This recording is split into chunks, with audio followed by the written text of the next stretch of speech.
الله أكبر الله أكبر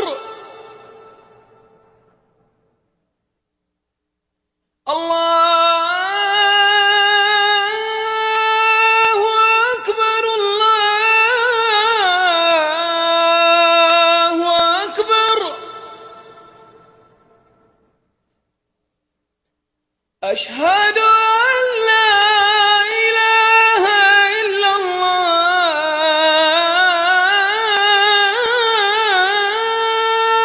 الله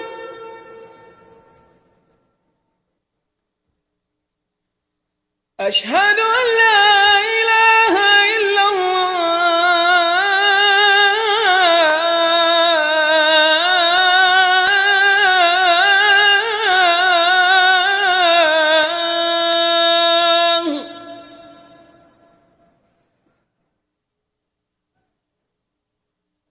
أشهد أن محمدًا رسول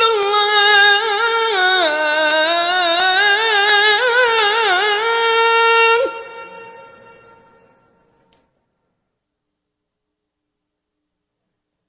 أشهد أن محمدًا رسول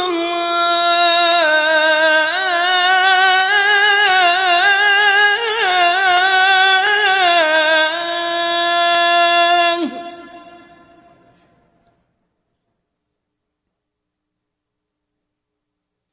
حي على الصلاة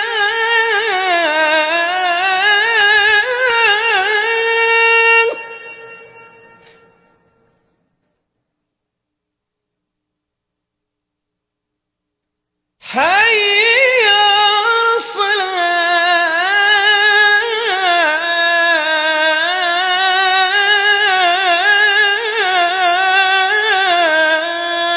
الصلاة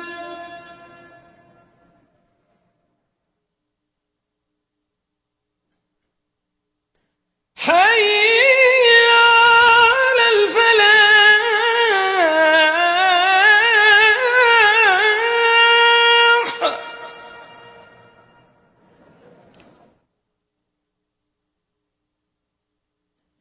حي على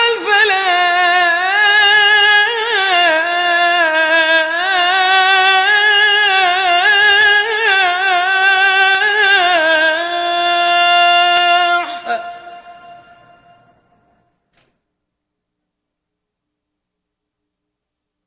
الله أكبر الله أكبر لا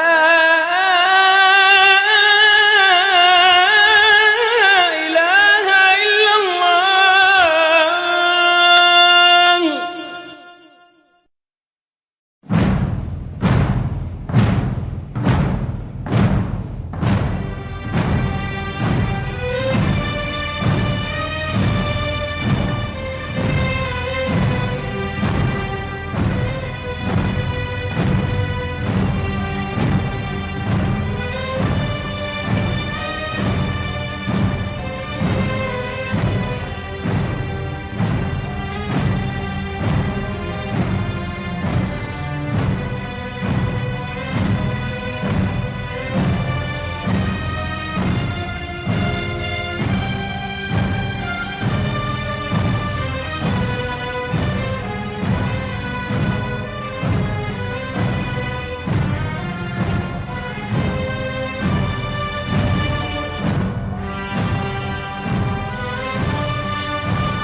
و اهل ایمان،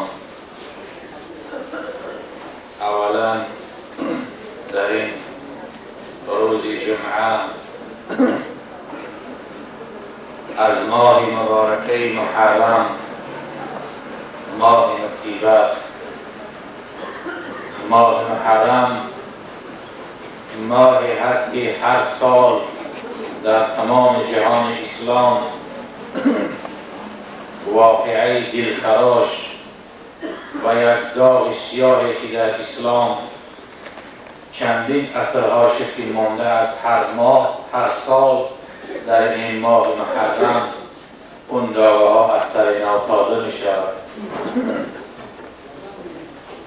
این ماه محرم که امروز نهم ماه محرم است، فردا روز شنبه دهم ماه محرم می شود که دهم ماه محرم را روز عاشورا می گویند.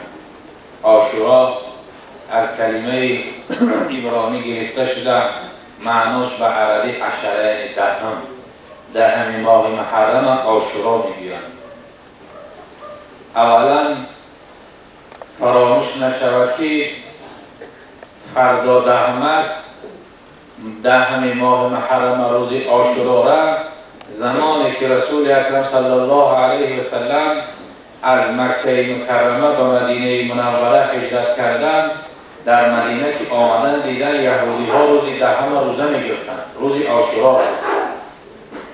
رسول اکرم صلی الله علیه و سلم سوال کردند که به چه سبب؟ گفتند که در دهم محرم در همین روز عاشورا موسی علیه السلام بر فرعونیان غالب شد، به همین سبب ما اون روز را روزه میگیریم. که رسول اکرم صلی الله علیه و سلم گفتند که از یهودی ها دیده که اونها روزه میگیرند، ما با موسی نزدیکتر هستیم، ما باید روزه بگیریم. اما برخلاف یهود، یعنی یا روز نهم و دهم روزه گرفتن در کار، یا دهم و یازدهم. اگر کسی امروز روزه گرفته باشد پگه هم میگیرد، اگر امروز نگرفته باشد پگه روز دیگر روزه میگیرد.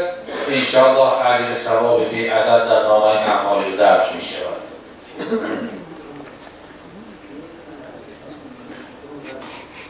این دهم ماه محرم روز عاشورا روزی هست که روز مصیبت، روزی هست که گوشواران عرش حضرت امیرالمومنین امام حسن و امام حسین که خداوند جل جلاله شربتی شهادت به آنها نصیب کرده و چشیدند، در دهم ماه محرم حضرت امام حسین امیرالمومنین رضی الله عنه شربت شهادت چشیدند.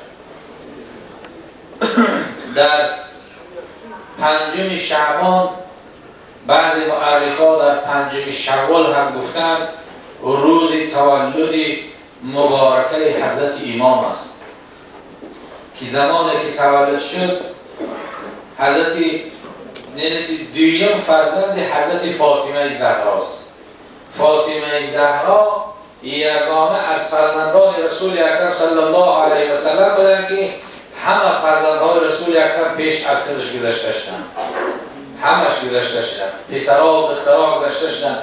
فقط فاطمه مانده بود که فاطمه از غم و درد سوز گداز بسیار 6 ماه بعد از رسول اکرم صلی الله علیه و سلم هم گذشته شد. فرزند اول فاطمه امام حسن رضی الله تعالی عنه و فرزند دویمشان در همین پنجم شعبان یا که ماه شوال بعضی مورخان گفتند تولد شدند. زمانی که حضرت امام حسین رضی الله عنه تولد شد، شادی در روی همه مشاهده می شد و فاطمه زهرا که رسول اکرم صلی الله علیه و سلم که از فرزنداش هیچ کس نمانده بود، فاطمه زهرا را چنان محبت داشت، دوست می داشت که می گفت که الفاطمه بضعة منی، فاطمه یک پاره من از پیغمبر می گفت، فاطمه یک پاره جگر من است می گفت رسول اکرم صلی الله علیه و سلم.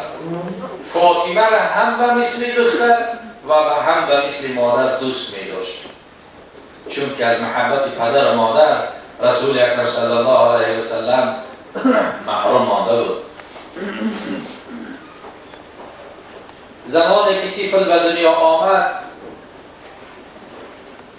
فاطمه رضی الله تعالی عنها او را گرفتن، با همسرش شیر خدا اسدالله الغالب علی رضی الله تعالی عنه به نزد رسول اکرم صلی الله علیه و سلم آوردند.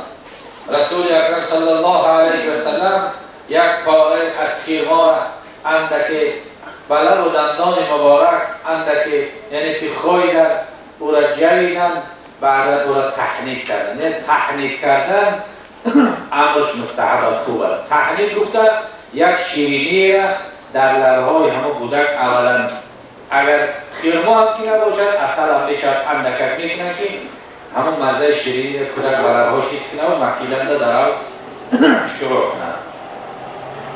رسول اکرم صلی الله علیه و سلم را تحریک کردند.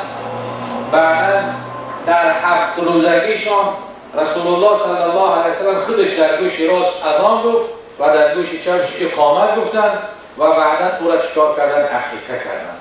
یعنی 2 گوسفند برای کالستن حضرت امام حسین ذبح کردند. بعدا به علی رضی الله عنه گفت که یا علی نامی را چی بگذاریم؟ همه منتظری وحی بودن که بعد قولهای دیگر معرخات جبرائیل علیه السلام گفت که یکی از برادران هارون علیه السلام خواه شبیر نام داشت که او ترجمهش به عربی حسین می شود، که نام حسین البته یک نام زیبا، یک نام بسیار خوبی است که کازمان حضرت امام حسین کسی از نام نداشت. روز به روز حضرت امام بزرگ می شدن، با برادرشون حضرت امام حسن به خانه هجره رسول اکرم صلی الله علیه و سلم می در آمدن، می برآمدن، دوادو می کردن، بازی می کردن. در تربیه فاطمه زهرا نور چشم رسول الله صلی الله علیه و سلم بودند که سالها می‌گذشت. یک روزی حتی که محبتی که رسول اکرم صلی الله علیه و سلم با آنها داشت، روایت هست که پیغمبر صلی الله علیه و سلم در خطبه جمعه در بالای منبر برآمده خطبه می‌خواند که از دهن در دید که امام حسین خردسال از در وارد شد. از در وارد شد، اما سرش همین تا آویزان بود، چشمهاش اشکالو بود. وقتی که خفگی امام حسین دید، رسول اکرم صلی الله علیه و سلم از منبر پایین شد، آمد امام حسین آورد در بری خودش نشاند و بعدا خطبه را دوام داد. حتی که در نماز خواندن رسول اکرم صلی الله علیه و سلم نماز که میخواند، سجده که میکرد، عادت کودکانه است که با پشت پدرش در آورده سوار میشود، از گردن او میدارد، رفته با پشت رسول اکرم صلی الله علیه و سلم سوار میشدند.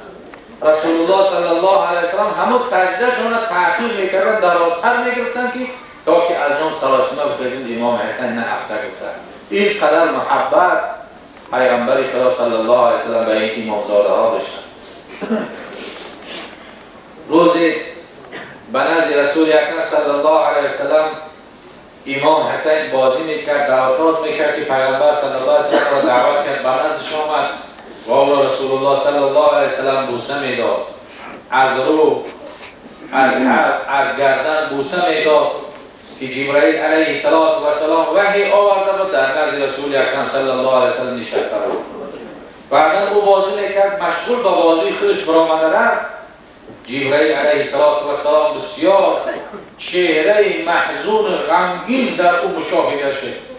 رسول اکرم صلی الله علیه و سلم گفت یا جبرائیل، گفت یا برادر جبرائیل، گفت آیا این نبیره ما بازی کرده در چی جای محزونی است که به این قدر یعنی چهره مبارک ناراحت است؟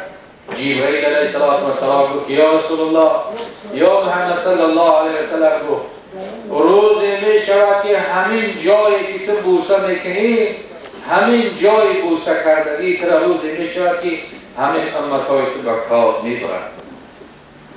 همون امتهایی که ای رسول خدا، جبرائیل پیغمبر گفت ای محمد صلی الله علیه و سلم، همون امتهایی که همین قدر امتی میگوی، حتی که شبها نماز میخوان زانوهای مبارک ورم میکرد به خاطر امتاش، در دوزخ هم امتی، در جنت هم امتی، در شب معراج هم امتی میگفت این قدر از بحر همه شیرینی های دنیا را ترک کردی به خاطر امتت. روزی میشود که همین جیگرگوشه که همین جایی که تو بوسه کردی روزی می شود که از امتان تا شخصای ناخلف یاد می شود که سر امام حسین از تن جدا می کنند. رسول اکرم صلی الله علیه و سلم اون شادی که امام حسین که می دید تماشا می کرد لذت می بود، شادش به غم مبتلا شد. به اختیار اشک‌های مبارک رسول الله از چشم‌های نرگسینش جاری شدن گرفتند. بعدا جبرائیل علیه السلام که رفت پیغمبر صلی الله علیه و سلم در جوش نشسته بودند. دیگر به هیچ کار مشغول نبودند که علی رضی الله تعالی عنه داخل شد. گفت یا رسول الله چی حالت است؟ مگر یگان وحی نازل شد که برای امت سختگیری است؟ چی حالت است؟ رسول اکرم گفت یا علی، گفت همین فرزند تو حسین، همین جگرگوشه من، جبرائیل علیه السلام خبر داد که همون مکانهایی که تو بوسه میکنی روزی میشود که از دست امتات اونها خونسار میشود. روزی میشود که از گردنی که تو بوسه کردی روزی میشود که از دست ناخلفها و کار بریده میشود. علی رضی الله تعالی عنه هم وقتی که سخن شنید، علی رضی الله تعالی عنه به اشک ریزان از نزد رسول اکرم صلی الله علیه وسلم خارج شد و به حجره مبارکه خود رفت. وقتی که رفت، عادت فاطمه زهرا جگرگوشه رسول الله همین بود که علی رضی الله عنه زمانی که به حولی داخل میشد، فاطمه زهرا همه کارش ترک میکرد، دویده بود پیش شوهرش پیشواز میآمد. علی رضی الله تعالی عنه از دستاش میداشت، گاه وقت علی رضی الله تعالی عنه را به سینه‌هاش و قچاقش میجوشید. خوش آمدی گفته، خوش باشی میکرد، سخن خوب میزد. کاش که همه زنهای ما و شما مسلمان هم همین یک ذره از فاطمه زهرا عبرت بگیرند. علی رضی الله عنه وقتی که به خاندان داخل شد، فاطمه زهرا و چهره کشاد دویده آمد که دید که علی رضی الله تعالی عنه به اشک‌های ریزان داخل شد. گفت که یا علی، گفت ای، گفت میوه دل ما، گفت ای روشنایی چشم ما، گفت ای علی، گفت چی حالت است که اشک ریزان است؟ گفت که فاطمه، گفت یک سخنی از پدر بزرگوار شنیدم که اون سخن دل مرا جراحتناک کرد و اشک‌های من جاری شد. فاطمه گفت که علی چی گفت؟ گفت که جد بزرگوار امام حسین، پدر بزرگوار، گفت که جبرائیل به من خبر داد که روزی می شود که همین امامزاده، همین نبیره، همین جگرگوشه تو روزی می شود که از دست امتان کشته می شود.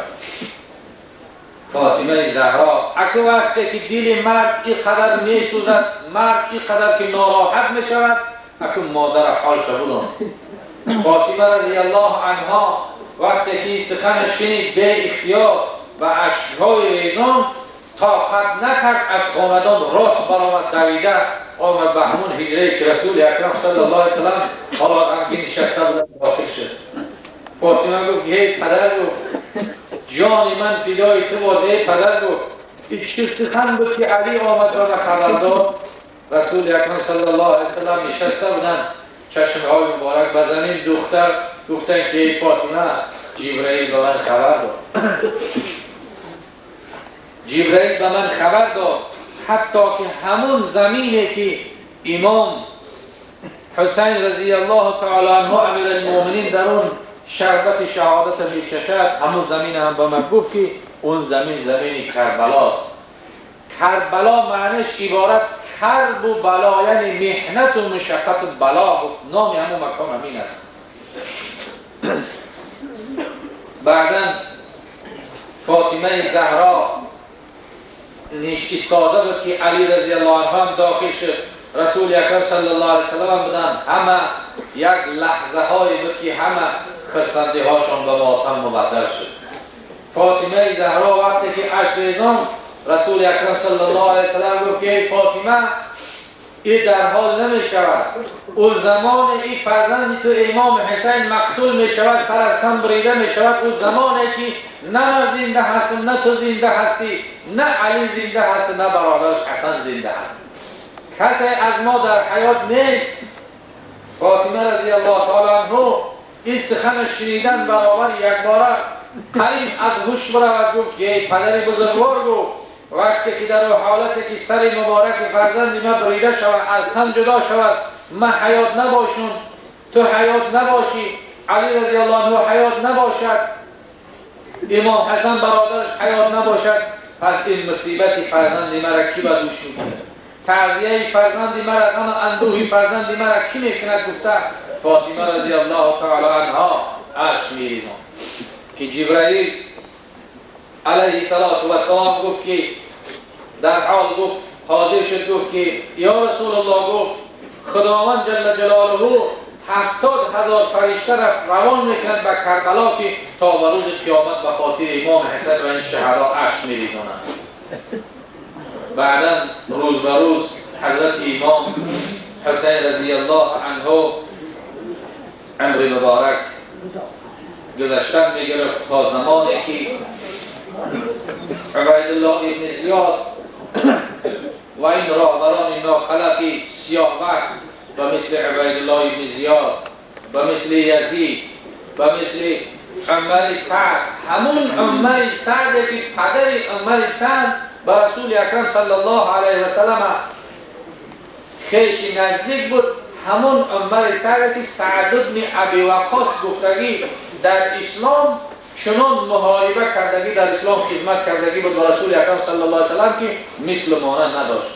از پشت همون خادم پیغمبر، همون سعد بن وقاص، این تقدیر الهی را ببین که یک کسی به دنیا آمد که شمشیر کشید بر ضد اهل بیت پیغمبر حرکت کرد. عمر سعد همه به خاطر منصب، همه به خاطر کرسی، به خاطر وظیفه همین کارها سر زد. وقتی که خلیفه شد، حسین رضی الله تعالی عنه با او بیعت نکرد، از مدینه منوره به مکه مکرمه رفت. اهل مدینه هیچ کس بیعت نکرد، مکه مکرمه بیعت نکرد، فقط کوفه و شام همین اطرافا بودند خلاص. چون که یزید به منصب خلافت ارزنده نبود، یزید سیاه وقتی بدبخت کسی بود که شراب می نوشید، کسی بود که نمازش ترک میکرد، کسی بود که به منصب خلافت ارزنده نبود. به همین خاطر امام حسین رضی الله عنه با او بیعت نکرد، با او طرفداری نکرد. بعدا البته که همه ایره به تدریج گفتن، وقتم کوتاهی میکنند. بعدا اونها را وقتی که دعوت میکنند به کوفه، مسلم بن عقیل میآید، اولا او شهید میشود. از 100 نفر کمتر بودند، اما معرخا میگن که اونها 70 نفر بودند یا که از 70 نفر زیادتر بودند. وقتی که آمدن به همون دشتی که رسول اکرم صلی الله علیه و سلم پیشتر خبر دادگی بود، کرب و بلا، به همون مکان رسیدند. به همون مکان رسیدند، زنهاشون خطیشون بودند، چند نفری که همگی در اوجه وقتی که آمدن، هر کجا که حرکت میکردن میرفتن، گرد میگشتن، آمده در بیابان که بود از جای اولینشون میآمدن. حسین رضی الله عنه گفت که یقینا گفت که همون سخن گفت جد بزرگوارم یعنی بابام به خاطرم رسید که این همون مکانی هست که مکان شهادت ما و شما هست، به یارانش خطاب کرده بود. بعدا در همون مکان از روز یکم محرم تا دهم در همونجا بدن و روز دهم محرم یا روز نهم که شاید نهمی ساعت ها باشد، در همونجا یک نبردی سخت شد بین اونها که یکایک همه یاران و اصحاب امام حسین رضی الله تعالی عنه هر کدام که میبرآمدند چندین نفر از اون ناخلق و بدبختا را نابود میکردند، بعدا شربت شهادت نوشیدند. آمده در روز دهم نوبت خودشان شد. دریای فرات همه سرتاسر همگی لشکر یزیدیان 30,000 نفر بود. 30,000 نفر کجا و 70 نفر کجا؟ 30,000 نفر نامرد، ناخلق، ناکس به 70 نفر اهل بیت رسول اکرم صلی الله علیه وسلم که آمده بودند با آنها مبارزه بودند. دریای فرات محکم کردند، یگان کسی از این 70 نفر را آب نمیدادند. در بیابان تشنگی، از این طرف در بالای خیمه آفتاب گرمی میداد، گرسنگی، تشنگی به یک حد اندازه رسیدگی بود که حتی که کودک ها حتی نه به زنها رحم میکردن نه به کودک ها رحم میکردن. که حضرت امام یک کودکی را گرفت و اسوا آمد به ذوالجناح به نزد دریای فرات، گفت که آب عطا کنیم. گفتن که نه، امروز روزی هست که گفتن ما به سگها، ما به روباها، با حیوانهای همین دشت آب میدهیم، اما به شما آب نمیدهیم. حضرت امام گفتن که میلش اگر من گناه کرده باشم به سبب گناه در شما سرکشی کرده باشم به من آب ندین، اما همین تیکل آب دیدین. از بین همون لشکریاشون کسی یک نیزه زد، آمده همون نیزه در همون گردن همون کودک کسی از خفای پیش برآمد. حضرت امام کودک گرفت و شیطان آمد کودک به خاندان سپاری که یک باره ایره از او خاندان بلند شد. به ذوالجناح سوار شد، بعدم الوداع گفت و همه اهل اولادش و خواهراش که در اوجه زینب بود، سکینه بود، ام کلثوم بود، و همه خیر خوش کرد و ازواجش خیر خوش کرد و کود نواسه ها و فرزنداش خیر خوش کرد. همون عمامه که رسول اکرم صلی الله علیه وسلم صلی که پیغمبر در حال حیات می‌بستند او را به سر مبارک بست، سیفر حمزه رضی الله تعالی عنه را به دستش گرفت و به دلدل علی رضی الله عنه ذوالجناح سوار شد، ذوالفقار علی رضی الله عنه را به دست گرفت و آمد به قلب لشکر دشمن چنان حمله کرد که حتی که معرخین میگن چنان کارزار میکرد، غیرت خداوند با او عطا کردگی بود که به هر یک درآمدگیش چند نفر نابود میکرد که قریب به 100 نفر به قتل رساند. در بدن مبارک 117، به قول دیگر معرخا 147 جای نیزه و سراخه در بدن حضرت امام سراخیده خلیلگی بود. از همه خون جاری بود، از سر و از گوش و از همه عضو بدنش که 117 جا اگر از تیر پیکان و نیزه و شمشیر باشد پس یک حال چی می شود. بعدا در حالت نماز بود که این ناخلفا از خفا تیرباران کرده آمدن، هر یک نزدیک میشد و نزد حضرت نزدیک میشد، اما او را قتل کرده نمیتونست. شمشیر میکشید به نزدش میدوید میآمد، چهره مبارکه رو دلش نمیشید. یک نفر از اون قوم دشمن آمد گفت که قتل کنه، که امام حسین گفت که ای فلانی گفت تو مرا قتل نکن، تو کشنده من نیستی، گفت تو فردا روز قیامت در نزد جد من، بابای من، در نزد پدر و مادر من، در نزد خدا تو چی جواب میدی؟ تو کشنده من نیستی، بگرد تو در روز قیامت در دوزخ گرفتار میشی. شمشیر به زمین گذاشت، گفت یا امام گفت در یک حالت هستی من قصد کشتن تو دارم، تو به من رحم میکنی؟ گفت برگشت که تو شاهد باشی من از طرف تو گشتم. آمد به نزد عمر سعد گفت که ای ناخلف بدبخت، گفت چی خیر دل سنگ خارای تو سیاهی تو میشود که جگرگوشه رسول اکرم صلی الله علیه وسلم سر از تن جدا کنی. با او حمله کرد، چند نفره کشید، اونا همه کسر تیربارانش کردند و با کلمه اشهد ان لا اله الا الله اشهد ان محمد رسول الله بلند گفت و به طرف حسین نگاه کرد، او را هم شهید کردند. بعدا حضرت وقتی که تیرباران کردند دیگر از حال حرکت ماند. شمر لعین گفته یک بدبخت ناکسی بود که اون آمد و یک تیتشه زدن، اول جدا کردن، بعدا سر حضرت امام از پیش هر چند که به کار زور میکرد، بدبخت گفت این شمشیری که کارا نمیکنند، این مکان هست که این مکان بارها حبیب خدا رسول اکرم صلی الله علیه وسلم بوسه کردگی است. بعدا از صفای کشتر و سر حضرت از پنجره کرد. چهره مبارک خونالو، موی سر حضرت سرخینه بودن. حضرت امام حسین موی سر ریش مبارکشون سرخینه بود. بعدا او را گرفتن روان شد، به طرف کوفه به نزد یزید ملعون رفتن. به نزد یزید رفتن، یزید با اونها سیاست دشنام و حقارت زیاد کرد که شما را کی حکم کرد که را قتل کنید. آدم وقتی که مکه، وقتی که نیرنگ باز شد، نیرنگ و حیله را بگید. یک پرچه از اون تاریخی که گذشته است، او را البته که یک بار دیگر هم بود تکرار هم که شود، باز میگیم که از بین مردم قیصر روم یک الچی بود.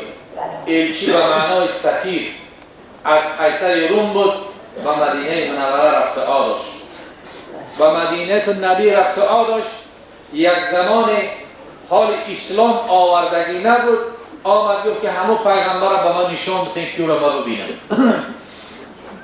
پیش از رفتنش اهل اصحاب حضرت ابوبکر حضرت عمر سوال کرد که همین رسول خدا صلی الله علیه و سلم چی را دوست می‌دارد؟ پیغمبر خدا صلی الله علیه و سلم چی را دوست می‌دارد تا که از همون اشیای دوست داشتش من یک چیزی با او تحفه کنم. گفتن که شخص گفتن رسول الله صلی الله علیه و سلم از همه بسیار خوشبویی را دوست می‌دارد. بوی عطر، بوی خوش دوست می‌دارد، بوی گل دوست می‌دارد. چند تا از همون پارو شیشه‌های خوری از خوشبویی‌های روم گرفت و سراغ کرده به همون حجره‌ای که رسول اکرم صلی الله علیه و سلم نشسته بود در آمد. وقتی که آمد همین الچی قیصر روم که در نزد یزید و همون پیش خلیفه آمدگی است را نقل دارد. وقتی که میگه آمدم رسول خدا صلی الله علیه و سلم دیدم چهره مبارک شو، وقتی که دیدم با مجرد دیدن میگه در دل من ایمان جوش زد.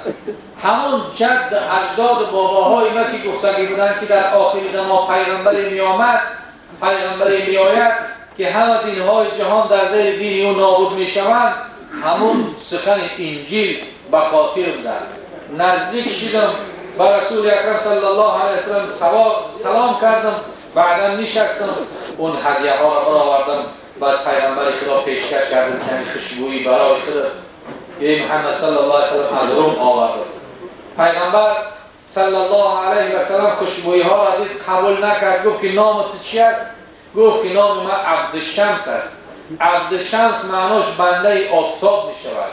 پیغمبر گفت که نام نیست، عبدالشمس نه، بلکه نام تو عبدالوهاب، بنده خدا، بنده بخشنده، نام را عبدالوهاب گذاشت. بعدا گفت تا اگر اسلام نآوری این هدیه تو را قبول نمیکنم. بعدا اسلام آورده میگه هدیه ها را پیغمبر صلی الله علیه و سلم قبول کرد.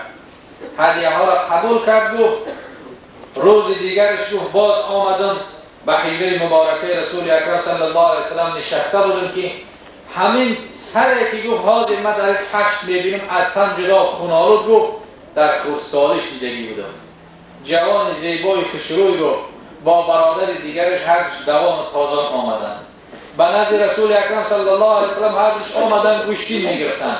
رسول الله صلی الله علیه و سلم گفتن که ای بابا، گفتن ای جدی بزرگوار، ای بابا، گفتن تو نگاه بکنی که کدام ما زورتر هستیم، کدام ما پهلوانتر هستیم. میگم من در نزد رسول اکرم صلی الله علیه و سلم نشسته بودم، سلمان فارس نشسته بود، میگم امامزاده ها هرش گوشتی میگرفتن. وقتی که بیخبر شدن پیغمبر صلی الله علیه و سلم گفت که سوال کردن که بابا کدام ما پهلوان هستیم. رسول خدا صلی الله علیه و سلم نخواست که دل یک طریقو را آزرده کنه. گفت که فرزندا، گفت علی گوشتی گرفتن در گفت بهتر همی است که شما یک خط بنویسین تا که خط شما را ما ببینیم که خط کدام تو زیبا هست، حسن دارد، خوشروی است.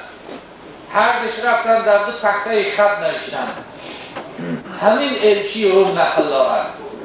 خطها را وقتی که آوردن میگه رسول اکرم صلی الله علیه و سلم خطها را نگه کرد، به یگان تشبههایی نداد.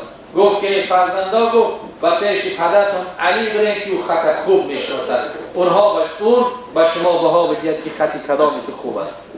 بعدا هر دشون میگه دوام تازان به نزد علی رضی الله تعالی عنه رفتن. حضرت علی را وقتی که نشان دادن گفت که شما با باباتون نشان دادین؟ گفتن که بله. به بابا نشان دادین؟ گفت که به نزد پدرتون علی برید. علی رضی الله تعالی عنه خطها را دید. گفت وقتی که پیغمبر خدا حبیب خدا نخواست که دین اینها را آزرده کنند، علی هم جواب نداد. علی رضی الله عنه گفت که فرزندا، گفت به نزد مادرتون فاطمه برید. گفت اون فاطمه رو خط خوب بشناسد. وقتی که به نزد فاطمه رضی الله عنها آمدن، جگرگوشه رسول الله فاطمه زهرا خطها را نگه کرد. فاطمه هم نخواست که دل اینها را آزرده کنند. همه آمدن در حجره رسول اکرم صلی الله علیه و سلم بودن، دعوا میکردن امامزاده ها که خود سالدن ببین که خط کلام ما خوب است. بعدا از حضرت خدیجه مادر فاطمه رضی الله عنها 7 دانه گوهر موندگی بود. 7 دانه گوهر همون سنگ قیمت بهای ماندگی بود میراث که گفت که فرزندان گفت این را به بالا پاش میتون شما تلاش کنین هر کدام که از این 7 زیاد بگیرد پهلوان همون است.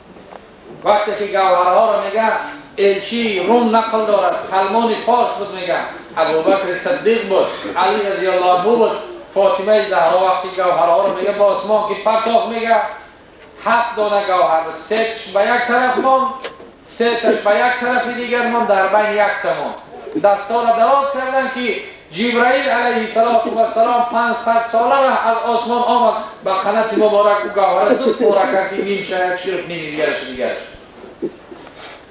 خداوند نخواست که دل یک تایو حتی که آزرده شد خدا نخواست جبرائیل نخواست پیغمبر نخواست علی پدرش نخواست فاطمه مادرش نخواست گفت ای یزید گفت ای ناخلق بدبخت گفت دل شما چی ترشه که کسی که خدا آزارش نداد نخواست پیغمبر نخواست پدر مادرش نخواست شما چقدر دل شما شکستین سر مبارک هستن جدا کردین. بعدا این سخنها را میگفت که با مجرد گفتن همه در همه اهل مجلس هم دشمنا و هم دوستا غیر برآمد آواز نالا و فریاد برآمد که یزید گفت تو مردم بر بالای من میشورانی گفته در آبگیری نگفت از مجلس بیرون در او را گرفتن از مجلس بیرون کردن کلمه شهادت که نام بود گفت از پس مسلمان شید گفت که نه گفت وقتی که ما با پیغمبر ایمان آورده بودم گفت برام رفتم زنی ما گفت از 5 فرزندم همه ما مسلمان شده هستیم اما اسلام ما پنهانی است او را از نزدش دور کرد. در دیگر روایت هم دیگر کس آورد که رسول اکرم صلی الله علیه و سلم دیگر مفاخیر گفتگی کسی راوی نقل کرد که از همون در خانه کعبه یک شخصی بود که طواف خانه کعبه میکرد روش به یک چادر پیچانیده شدگی بود و طواف میکرد میگو خدایا ببخش مرا خدایا گناهی زیاد دارم باز خودش به خودش میگو که میدانم که تو مرا نمیبخشی خدایا مرا عفو کن با میگفت میدانم که خدایا تو مرا عفو نمیکنی هر یک چیزی که میگفت باز از عقیدش را انکار میکرد. اهل طایفین طواف میکردگی ها با گردش جمع شدن گفتن که ای شخص این خانه خدا است این بیت الله است این مسجد الحرام است این جای ناامیدی نیست این سبب چی هستی که هم میگوی که خدایا مرا ببخش هم میگوی که میدانم که تو مرا نمیبخشی گفت که طواف کننده ها گفت گناه عظیم کردگی هستم که دل خودم از خودم پر است که خدا مرا نمیبخشه بعدا مجبورش کردن که همون گناه تو به ما نقل بکن تا که عبرت و دیگران بشه و که گناه نکنن.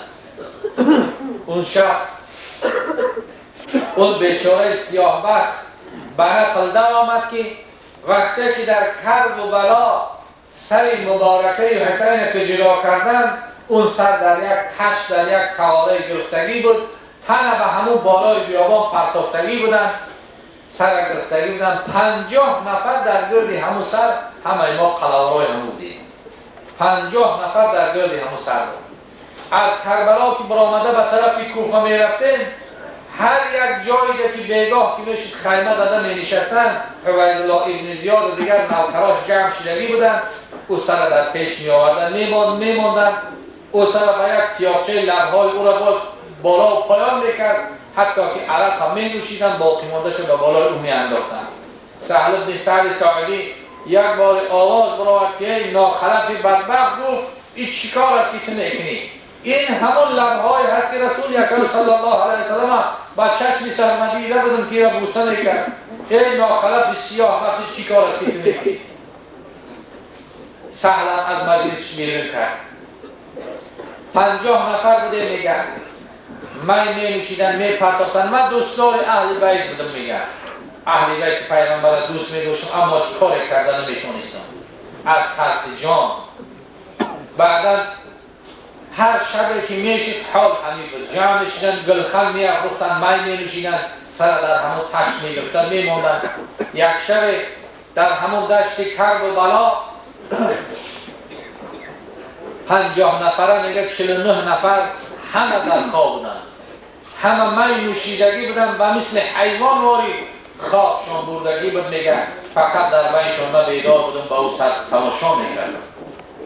ناگاه میگه نگاه میکردم که یک صدا، یک ناله، یک غلغله میگه به گوشم شنیده شد که این طرف و طرف نگاه کردم، از هر کجا چیزی نمیدیدم. ناگاه نگاه کردم که درهای آسمان کشاده شد، همونطور یک خیمه نورانه سفید از آسمان و زمین آمد. جبرائیل علیه السلام در زمین در بالای کمیستان بود. خیمه آمد، در اوج حضرت آدم صفی الله، حضرت شیش، حضرت نوح همه جمع بودن. آمدن و مجرد که پا در دشت کرب و بلا در بالای قم و بیابان نهادن، جبرائیل آواز کرد که بیا گفت مرحبا بک یا آدم صفی الله و السلام علیک یا صفی الله. حضرت آدم صفی الله نزدیک شد به درون خیمه. از خیمه بیرون شد. این 49 نفر با مثل مرده خوابیده بودن. میگه من میدیدم. آدم قبای سبز برتن داشت و میان خمیده بریشی سفید با اشک ریزان. وقتی که نزدیک شد قدم هاش چنان میموند که دیگه خیال میکردن که حاضر به زمین میافته یا زمان دیگر. با حضرت شیش و حضرت نوح نزدیک شدن. آمد میگه سر حضرت امام حسین الفلاره گرفت، میگه او را بوسه کرد و لعنت بر این کشندگان تو. اون دل چخیل دیره هست، دیره که از همین خارا هست که چخیل او دل شکی بشنچه این سرگوی. او را به جایش داشت با اشک ریزان در همون بیابان دشت کربلا یک طرف ایستاد. بعداً باز یک نور پیدا شد. میگه خیمه قطعی دیدیم که حضرت ابراهیم علیه السلام آمد. حضرت ابراهیم شخص زیبا با میجه های دراز، ابروان خوشرو آمد. او هم قدم زد و آمد سر بوسه کرد و او را به یک طرف گذاشت. پیغمبران همه یک پی هم آمدن بگیرد تا اخیران که حضرت عیسی علیه السلام آمد. حضرت عیسی هم از سر بوسه کرده به یک طرف گذاشت. حضرت عیسی جوان 33 ساله یا شدن. بعدا میگه همه عددی پیغمبران را کسی گفته نمیتواند که اگر چند که کتاب های 24,000 میگن، اما این تحقیق نیست، اما این حقیقت.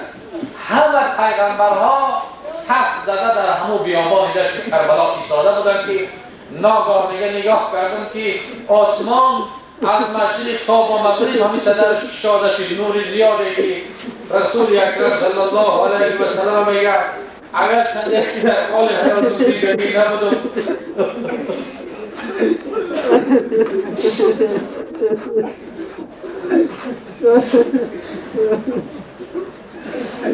رسول الله صلی الله علیه و سلم از طرف راستش علی رضی الله تعالی عنه، از طرف چپ دیگر صحابه ها بودن.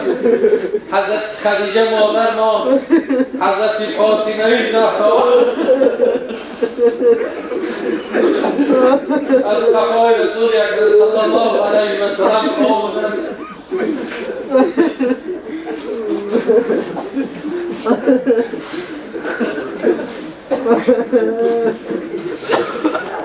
آنها از خیمه خارج شدند، همه با بالای کمیسان، همه پیغمبران اولوالعزم، همه انبیا و مرسلین در اونجا حاضر بودند، همه سرها پایان،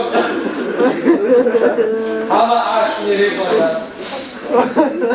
بعدا رسول الله صلی الله علیه و سلم در باغ نشستند، چهره مبارک را معلوم، سر مبارک پریشان شان رو گرفتند. رسول الله صلی الله علیه و سلم در بالای براق وقتی که همه صف کشیده بودند و زمین که همه خم بیدن، یکم کس از پیش رسول الله صلی الله علیه و سلم به آدابی نمیکرد، بهش هم نمیکرد. همه که براق با بالای رشی کرد و بالا که نشست، پیغمبر صلی الله علیه و سلم از بالای براق پای مبارک و بالای همون کمیسان نشست. حضرت خدیجه مادر ما حضرت فاطمه رضی الله تعالی عنها دیگر ازواج مطهرات حضرت فاطمه رضی الله عنها از کیسه مبارک داشتند که حتی قدرت راست ایستادن نداشت. ازواج مطهرات در بین فاطمه بودند. هیچ کس پیش نمی آمد. علی رضی الله عنه با چهره خزان با اشک ریزان از صفای رسول الله ایستاده بود. همه گیر همه بدبخت میگه با چشم سر دیگه ایستاده بود. بعدا رسول اکرم صلی الله علیه و سلم همه از دای مبارک که بدشت کرد و بلا ها خندیدی سعد نگر و چشمان دیدیم که از همون تشت از همون قراره نگر جب شد 70 قدم جب شده و اشکی ریزان خودش آمده پشت پای رسول اکرم صلی الله علیه و سلم بوسه کرد. همون سر گیتن با اشکای ریزان خونی ریزان پشت پای مبارک رسول الله بوسه کرد.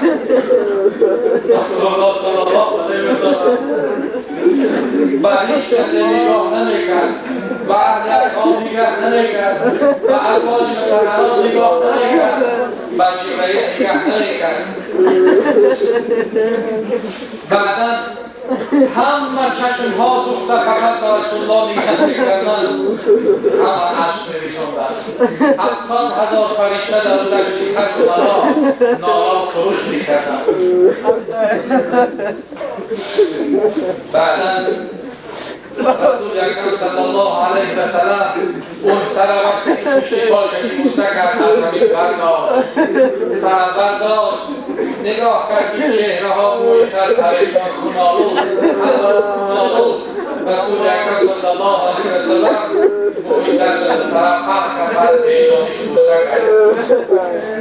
همون سر بیتن با قدرت الهی نگه با زبان تصح نگه دیدم که عشقها همون امرمانه که شب و روز برای اونها شب و روز خلمتی بیگوزی که عشق کردن.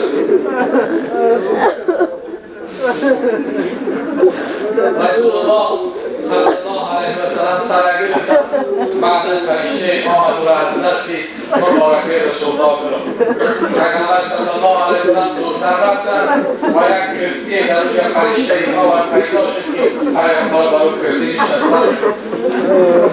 پیغمبر بر اون کرسی نشستن. جبرئیل علیه السلام آمد گفت یا رسول الله اگر اجازه شما باشد گفتنش قوم لوط واری همین قوم ارزانی پدیده برداشتن و ما را با سرکلم و خرد دوزخین ها برداشت. رسول اکرم صلی الله علیه و سلم گفت نه. رسول الله گفت نه، این واقعی هست که در حالت خودساری اونها جبرئیل با مخرد دارد. جبرئیل گفت نه، اینها را با مثل قوم لوط نکن تا که در حد خدمتون دعای بدی نکردم. بعدا جبرئیل علیه السلام ساکی شد. هر یکی می آمدن حضرت فاطمه زهرا بعدا نزدیک شد با هم سرگیر و چهره مبارکه امام حسین نگاه میکرد و با چلته بود که همون روحای خونالودی و ازواج مطهرات حاضر بودند. خدیجه کبرا حاضر بود که هیچ کس در اون ساعت و یکدیگر نگه نمیکرد، حال یکدیگر نمی‌پرسید یا غیر از اشک ریزاندن. بعدا دیگر فرشته ها که اجازه پرسیدن پیغمبر اجازه نداد، اما یک گروه فرشته حاضر شدند که اینها از رسول اکرم صلی الله علیه و سلم آمدند، گرزه های آتشین داشتند. همه شد نفری که ما بوده میگم خواب بودن بست. هر کدام که یک گرز با بالاش میزد میگم یک مش خواب بیشتر میشه. یک زده آمدن میگم نوبت وقتی که به من شد میگم مرا نگاه کردن که من عشق ریزم. الامان یا رسول الله میگم که بود فرشته ها میگم مرا از حق اسلام برداشتن کشاله کردن و نزد رسول اکرم صلی الله علیه و سلم. رسول اکرم صلی الله علیه وسلم گفتی تو کی هستی؟ تو برای چی باید قوم هستی؟ گفت یا رسول الله من محبی تو هستم، من دوستدار تو هستم، من محبی اهل بیت تو هستم. که رسول اکرم صلی الله علیه وسلم بارها در حدیث گفتگی بود که الحسین منی و انا منه، حسین از من است و من از حسین هستم. پیغمبر صلی الله علیه وسلم من احبه فقط احبنی و من ابغضه فقط ابغضنی. پیغمبر میگه حسین از من است، من از حسین هستم. من احبه کسی که حسین دوست بدارد من دوست دارم و من ابغضه فقط ابغضنی، کسی که حسین من بدارد. بعدا رسول اکرم صلی الله علیه وسلم گفت تو در همون حالت بودی؟ گفتی بودم. تو در همون حالت بودی که تیرباران کردن فرزند برای گفتی بودم. تو در همون حالت بودی که سری مبارکه را جدا کردن گفتی بودم. گفت برای چی مدد نکردی؟ 70 نفری از یاران حضرت امام حسین شربت شهادت چشیدند، اما تو چی به خاطر دنیای 5 روزه، به خاطر که تو وظیفه‌دار هستی، به خاطر پول حرام و منصب تو از بحر همین فرزندی مگذشتی؟ بعد رسول اکرم صلی الله علیه وسلم نگاه میکرد، یک تشت در پیش پیغمبر بود که پر از خون استفاد. گفت یعنی خون فرزند من است. هر یک قطره او را فرشته ها جمع کرده آورد. بعدا او را گفت که از نزد من دور بشو. از نزد من گفت دور بشو که من تو را دیگر نبینم. از نزد پیغمبر صلی الله علیه وسلم میگه دور شدم. وقتی که دور شدم میگه سحر که خیستن 49 نفر که خاکستر دیدن، در اونجا عهد بستن که در یگان جایی را قایم نشی نگیم، در یگان جا در بین مردم نگیم که تا که مردم رو به اسلام نیارن گفته از اون وقتش کافر منافق پاک شدید. بعدا سر گرفتن سراسیم و با طرفی عبیدالله ابن زیاد به طرفی یزید روان شدن. میگه وقتی که این واقعه ها همه گذشت تمام شد، میگه انا همین را نقل کرد. از حاطف میگه در همون کرب بلا از غیب میگه به گوش من آواز میداد که ای بدبخت، ای سیاه‌بخت، تو فرزند رسول الله در نزد قتل کردن، از پشت او نشیدی، تو از رحمت خدا بی نصیب هستی. طرف دوزخ جاویدانی حالت می شود. نگه حالتی از غیب میخویم آواز داد. من یقین گفت میدانم که خدا مرا نمی بخشد، بخاطر همون میگم که خدایا مرا ببخش، میدانم که تو نمی بخشد. بعدا طواف کنندگانی بعد گیرد بیت الله گفتن که برای چی روی خطبه چادر پوشانده ای؟ تو مرد هستی، نامحرم نیستی.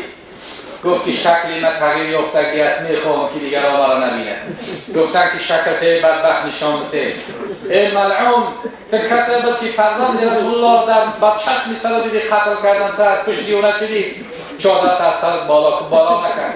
وقتی که چادرت حق زده دراندن از سرش کشیده گرفتن، نگاه کردن که سرش با مثل یک سر خوبی سیاه شده.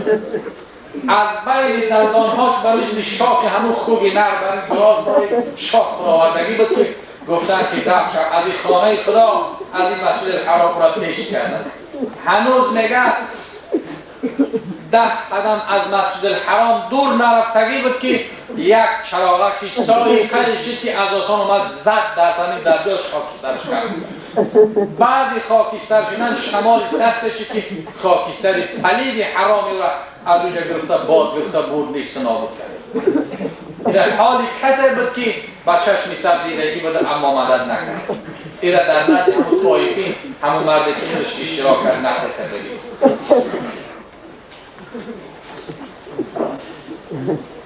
حضرت امام حسین، حضرت مولوی جنونی برشته نظم درآورد در همون زمانی که سر مبارک تیرباران کردگی بودن در حالت نماز بود. حضرت مولوی جنونی از نامش این نظم زمزمه میکند که به هر کی میگرم، به هر کی میگرم رو نمیکند سوی من و این کشوار عرض و تیرت کشه رسول الله. حضرت مولوی جنون میگه به هر کی میگرم رو نمیکند سوی من، میان این همه بیگانگان آشنایی نیست. خجالتم چی کنم ره چگونه گیرم پیش که در میان بیابان رهی و جایی نیست. ناامید از همه شد، ناامید از همه شد، رو به خدا آورده در نماز. پیغام از عالمی بالا برآمد. حضرت مولوی جنون خدا رحمتش کرد که محب اهل بیت چی میگفت؟ زمانی که سر بریدن پیغام از عالمی بالا برآمد. فرشته های آسمان در آسمان بیزابیده شدند. خروش از عرصه غبرا برآمد. غبار از ساحتی آفاق برخاست. همون زمانی که سر مبارک که جلو کردن بیابان یک شمال تند شد که همه تن به آسمان خیست. آسمان سرخ شد، چنان تاریک شد گمان کردن که قیامت قایم شد. غبار از ساحتی آفاق برخاست. به بام کوبه خضرا برآمد. کوبه خضرا همون کوبه سبزی رسول اکرم صلی الله علیه و سلم که در مدینه هست. غباری همون سرخی و باباری کوبه رسول اکرم صلی الله علیه و سلم از عثمان به بام کوبه خضرا برآمد. از آن زاری که جامی مرتضا کرد، غیره از مرقد زهرا برآمد. ز بحری ماتمی آل محمد، ز روح انبیا غوغا برآمد. ز بحری ماتمی آل محمد، اولاد محمد برای ماتمش ز روح انبیا غوغا برآمد. آل رسول اکرم صلی الله علیه و سلم سوال کرده که حتی که در نماز که ما و شما میخوانیم میگیم که بعد از تحیات اللهم صل علی محمد و علی آل محمد و علی آل محمد. آل محمد کی هست صلی الله علیه وسلم؟ آل محمد علی هست، فاطمه هست و حسن حسین هست. ریحانته جنت هستند. آل محمد علی و فاطمه و حسن حسین هست. این مصیبتی که بسری جگر گوشه های فاطمه زهرا آمد، البته که خداوند جل جلاله با اون اجر پاداش زیاد عطا کردگی هست. این مصیبت هست که هر سال در همین ماه محرم دهمش تمام جهان اسلام اشک میبارد. حضرت مولوی جنون باز در همین با نظمهای گفته است. حضرت مولوی جنون این اولیای آتش نفس باز در این حقیق چی گفت؟ هجدانی که به فرزند پیامبر چی گذشت؟ بسر ما و شما چیزی نگذشته است.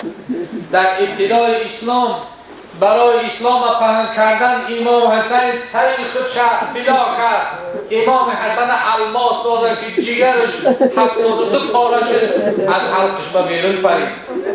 حمزه رضی الله تعالی عنه را به شمشیر ریزه کرده که رسول اکرم صلی الله علیه و سلم وقتی که آمد او را فقط خواهرش شناخت، دیگر کسی نشناخت. حضرت امام اعظم رحمت الله علیه صد غمگین زدن، فاطمه را هلاکش کردن. شیخ شبلی هم همین کردن. مسلم بن عقیل هم همین کردن. آنها امانتی که از خدا و پیغمبر از پیغمبر با اونها گذاشتگی بود اسلام، ان هم خون ریزانه که اسلام آمده به ما و شما رسید. ان هم خون ریزانه اسلام به ما و شما رسید. هجدانی که به فرزند پیامبر چی گذشت؟ نوری دو دیده فاطمه و حیدر چی گذشت؟ یکی در زهر شده سبز، یکی سرخ و خون. وقتی که زهر دادنش، الماس دادنش، رنگ روی مبارک سبز امام حسن. وقتی که قی میکرد که میپرتاف به هر باری پرتافتگیش جیگرش پاره شده. یکی در زهر شده سبز، یکی سرخ و خون. گیزی آشوب جهان باد و برادر چی گذشت؟ سر شهزاده به ظلم از تن او گشت جدا، غلقه خون شده آلوده به افزویت چی گذشت؟ روی رخسارش از خون شهادت گلگون و از روزاده به دنیای ستمگر چی گذشت؟ تشنه خال شکم رفت حسن حضرت دید نبیره رسول الله بود، فرزند فاطمه زهرا بود، فرزند علی مرتضی بود، اما شکم سیر نداشت. خال شکم تشنه سر مبارک از تنش جدا کردن. تشنه رفت خال شکم رفت وسط حسرت دل، حلق پاکش با جفا در دم خنجر چه گذشت؟ در غم ماتم او جمله ازواج حرم مانده سرسان بیابان شده و از در چه گذشت؟ ای جنون، حضرت مولوی خودشون میگن ای جنون شوی دنیا کفی امیدی وفا. ای جنون وقتی که دیگر گوشه رسول الله، دیگر گوشه فاطمه زهرا، وقتی که گوشواران عشق، وقتی که شامان جوانای اهل جنت و این حالی اونها میشید دست از دنیا بشو دیگر بقیه. ای جنون شوی دنیا کفی امیدی وفا. کی از این غم کرده با ذریعه سرور چی گذشت؟ وقتی که به ذریعه سرور عالم وفاقی نکردی دنیا، ای جنونی دست کردی دنیا بشو برو بخلاف.